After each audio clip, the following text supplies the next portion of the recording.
Hello everyone, आज हम बात करने वाले हैं 5 common material myths that can रूइन your building budget. अगर बात करें हम मटेरियल्स की तो आप सब जानते हैं कि स्टार्टिंग फ्रॉम फाउंडेशन जो भी बेसिक मटेरियल्स है, एग्रीगेट्स हो गए, सैंड हो गए, सीमेंट हो गए, स्टील हो गया, टिल एंड जो भी इंटीरियर्स के भी मटेरियल होते हैं, an number of materials use होते हैं ड्यूरिंग आवर प्रोजेक्ट्स। उन सारे मटेरियल्स को किसी फ्रेंड या रिलेटिव से सुन के जनरलाइज करना एक बहुत गलत धारणा है और तरीका है। इट्स बेटर कि आप किसी प्रोफेशनल और टेक्निकल पर्सन का हेल्प लें और उसके बेसिस पे ही आपके प्रोजेक्ट में कौन सा मटेरियल सही रहेगा, कौन सा आपके बजट पे जाएगा और कौन सा आपकी बिल्डिंग को स्ट्रॉन्ग और स्ट्रेंथन करेगा। तो ये सारी जो 3 चीजें हैं ये आपको ध्यान रखनी है और उसके बेसिस पे आप अपना प्रोजेक्ट या घर बनाना स्टार्ट कर सकते हैं। आज हम बात करने वाले 5 मिथ्स की। चलिए शुरू करते हैं नंबर 1 के साथ।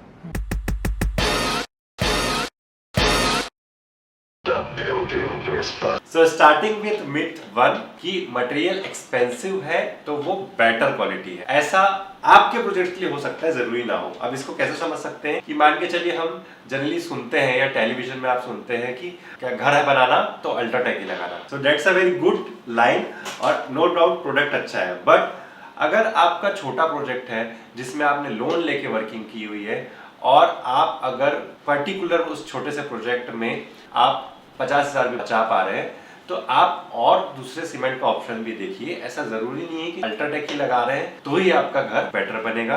आपके पास ऑप्टिमाइज्ड सॉल्यूशंस और भी हैं, जैसे आप दूसरे ब्रांड्स में भी जा सकते हैं, जैसे नवको हो गया, एसीसी हो गया, अंबुजा हो गया। सो आपको अपने पर्टिकुलर प्रोजेक्ट के हिसाब से समझना है कि आपके लिए क्या सही है और आपके जेब के लिए क्या सही है। सेम गोज विद अगर हम बात करें पेंट्स की तो जरूरी नहीं है कि आप जो सबसे प्रीमियम पेंट है वही अपने घर के एक्सटीरियर में लगाएं।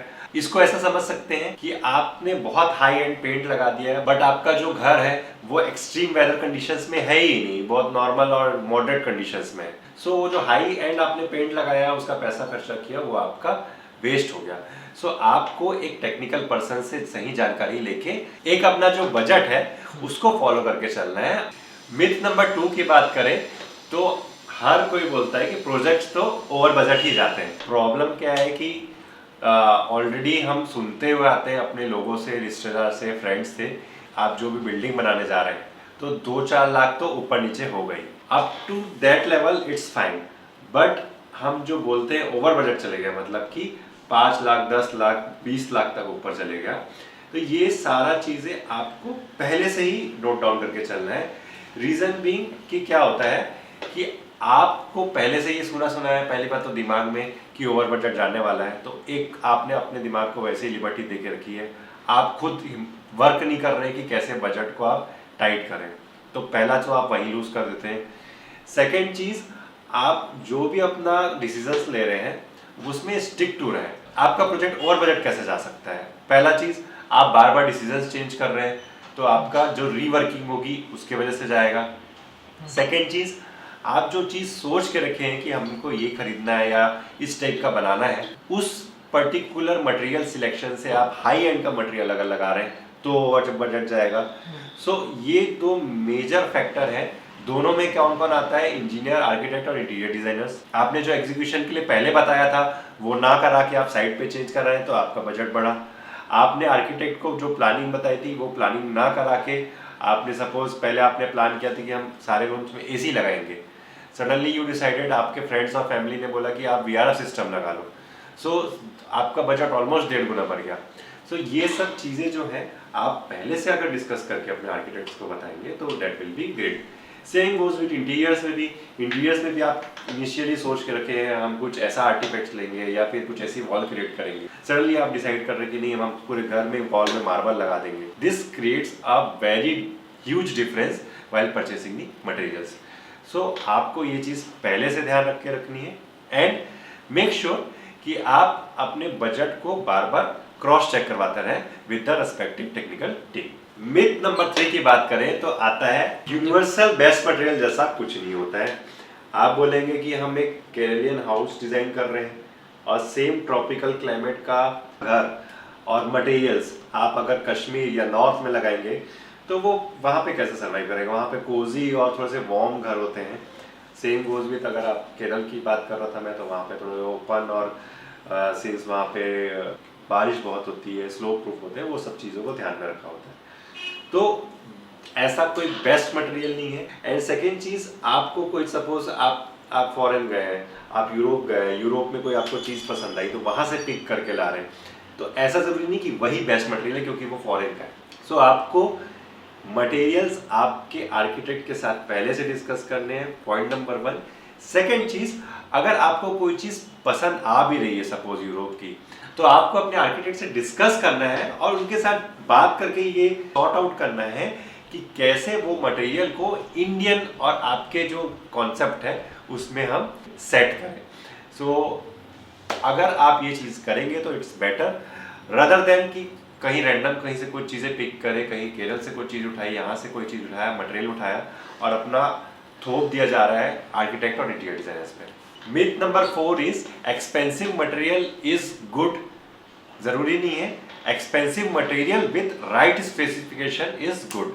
अब इसमें क्या है डिफरेंस, मैं आपको समझाता हूँ। मान के चलिए आप महंगे से महंगा आप पुट्टी लगा लें अपने वॉल पे, लेकिन अगर आपका पीछे का जो प्लास्टर है उसमें क्यूरिंग अगर नहीं हुई है तो क्या होगा?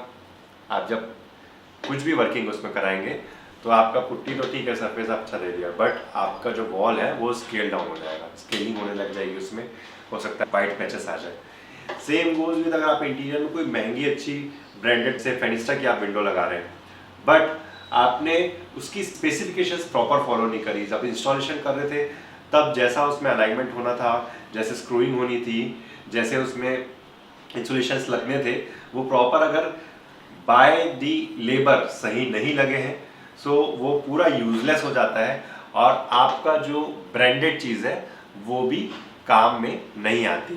सो branded and right material plus right specification is very much important. Talking about myth number 5, जो कि है chemical waterproofing is a permanent solution to seepage.